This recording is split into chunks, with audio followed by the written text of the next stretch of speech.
brought it back to Trump because everybody in the UK hates Trump except for like some of the sweatiest fucking losers, with the exception of like Nigel Farage. Everybody in the UK hates Trump, right? Now let's get to this clinic. Many people are saying this is one of my best media appearances. So this happened right after Channel 4 saw that I was at the Abdul rally, and immediately they locked in because they're like, this guy is he got banned from the UK. This is a great opportunity to get a fucking quick interview. I kept saying no, and they just kept bothering me. So I was like, all right, fuck it. Why not? Can we just ask you about the Home Office revoking your visa? We're from Channel 4 News in England. Yeah, it's a sad state of affairs that the Labour government did such an undemocratic thing. But I guess that's the state of the world now. That's the state of liberal democracy now.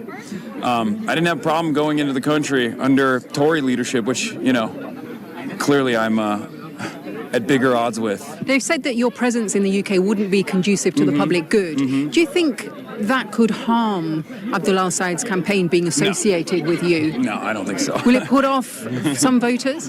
No, I don't think so. That's such a funny question. Why the fuck would... Dude, hello, I'm a voter from Kalamazoo.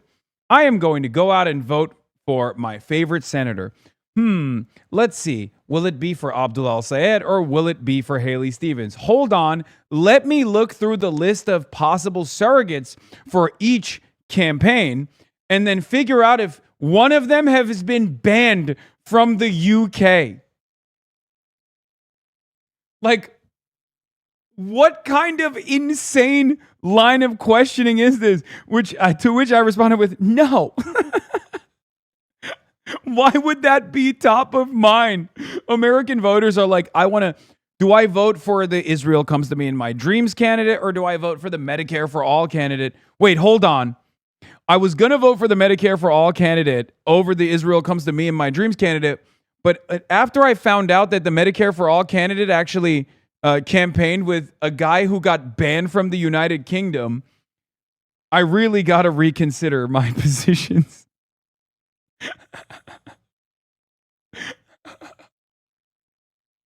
Yeah, you lost Abdul, the British geezer voter base. Yeah, guy who's like, day in the life of a Brexit geezer.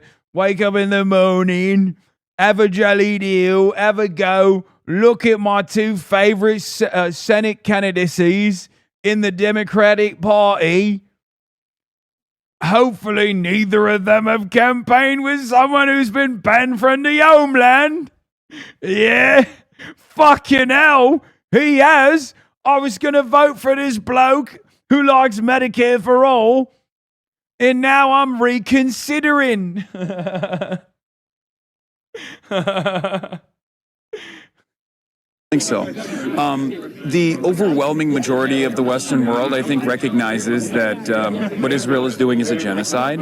I think the media is now playing catch-up at this point, but for the most part, the people are pretty united on this issue.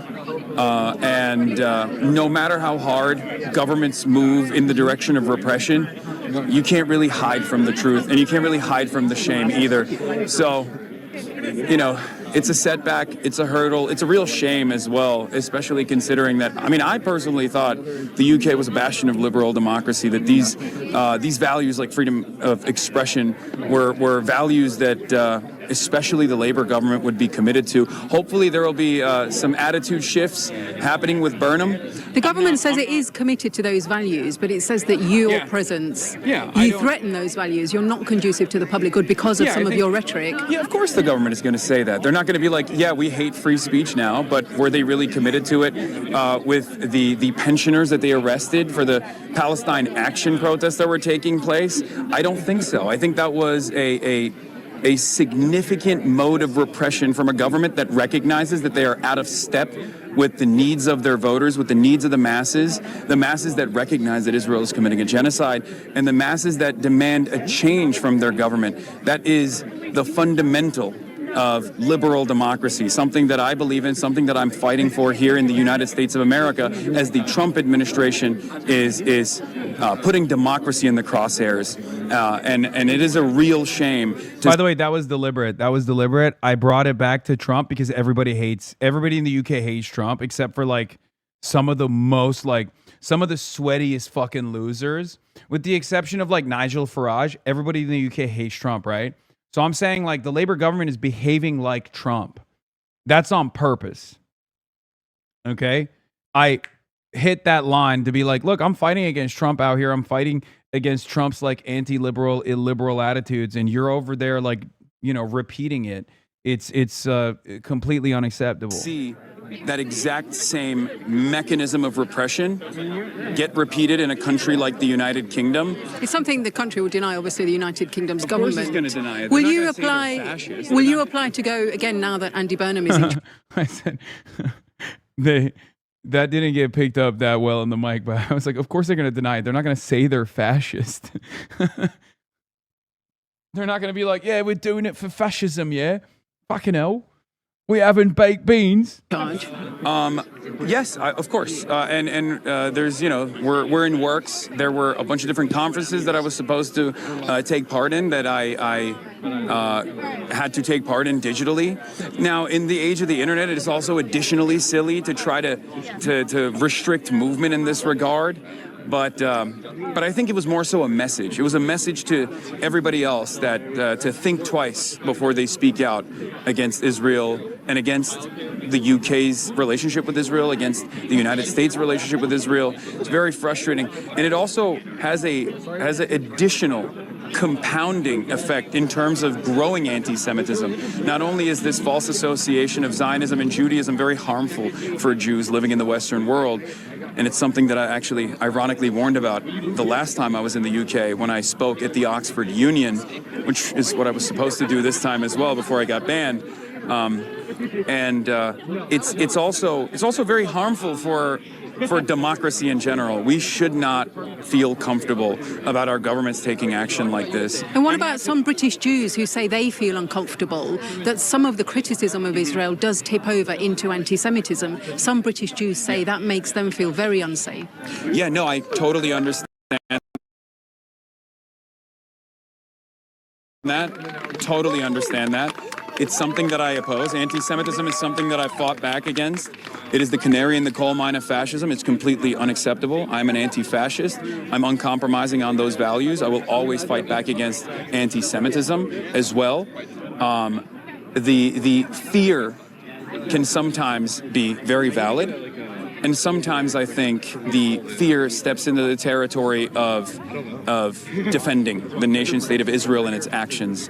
I think people are people, countries are countries. I criticize Saudi Arabia vehemently. You're not suggesting the fear isn't real for people who feel the fear? Of course not. Of course not. And I do think that there is a legitimate reason for it as well. I think it's not a secret that anti-Semitism has historically exploded in times of Israel's sieges in Gaza. And this time being the most consequential one, the most violent one, has also led to an increase in anti-Semitism. We believe that is partially born out of this false association between Judaism and Zionism, a false association between the nation state of Israel and Jews living in the Western world, Jews all around the world. We oppose that, and we will continue fighting back against that, no matter what people say. Are some in the Democratic Party, in the establishment, out of touch with how many younger voters especially are feeling about issues like Israel and what's going on in Gaza? Absolutely. I mean, it's not a secret. I think this race, as well as many other races that I've played somewhat of a role in, I had the honor to work alongside some of these wonderful candidates. This insurgent movement that's growing in this country has proven time and time again that... You give way too much grace to these bad faith genocide propagandists. Dude, here's why. They don't deserve my grace. They don't deserve my charity, but it doesn't fucking matter because I'm not revealing a perspective that is unique to me here. I'm not conceding on anything. These are things that I believe. So who gives a shit? It doesn't matter. Okay? I'm just, once again, as always, repeating my framework for those who are hearing from me for the first time ever. Okay? That's it. And I'm also matching their energy. It's not like the reporter is just like being that silly. If they were to be like, well, don't you feel like you're fomenting anti-Semitism, stuff like that? You know, it's just, it's situational. If it was like a super reactionary reporter and they were like aggressively coming after me, then yeah, I would flip it back on them. It's not just about Israel, but a litany of different issues as well. It's about corporatism. For some, it's about capitalism.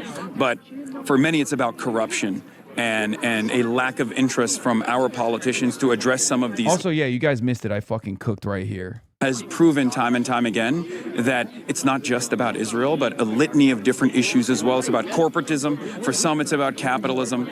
But for many, it's about corruption and a lack of interest from our politicians to address some of these economic pains that people are experiencing. I mean, after all, this is exactly what Donald Trump ran on as well. He said he was going to fix the prices, and yet prices remain quite high. There's a real affordability crisis in this country. He said he was going to run on a peace ticket, that he was going to be the peace president, and yet he has started countless wars and only continues to leave the world in a state of disarray.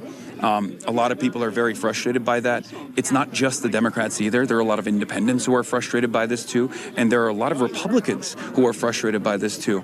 And I think it's fine for D.C. to be bubbled in and to be completely out of step with the needs of the masses, at least for the time being, because this is a real opportunity for campaigns such as this one, such as Abdul's, such as Maylak Kiros, Chris Rabb, many people who are here right now, Donovan McKinney, who's running tomorrow as well in the primary, to really shine, to show that there is an alternative perspective out there, one that centers the needs of the working class rather than corporate interests, because for far too long that's been the only game in town. But we're coming.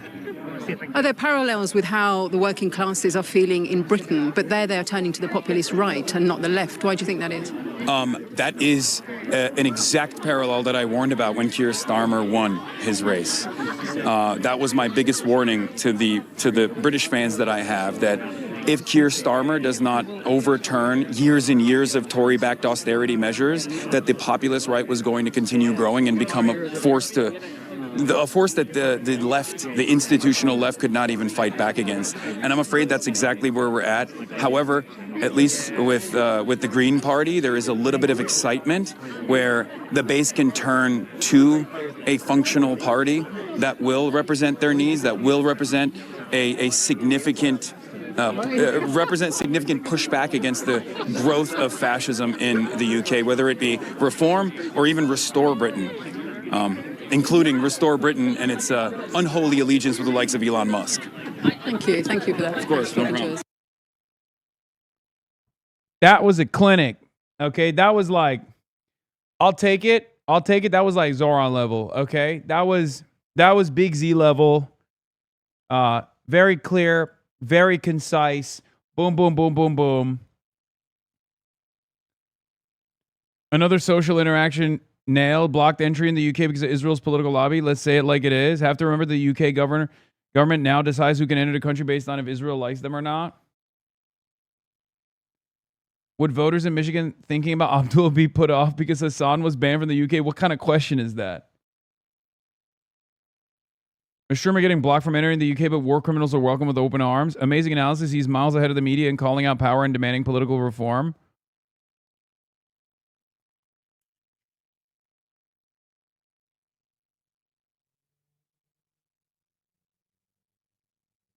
Israel and what's going on in Gaza is such a flagrant cowardice and misinformation that will happily push the dishonest anti-Semitic, but call what's happening in Gaza a situation. Oopsie doodle, just a little situation over there.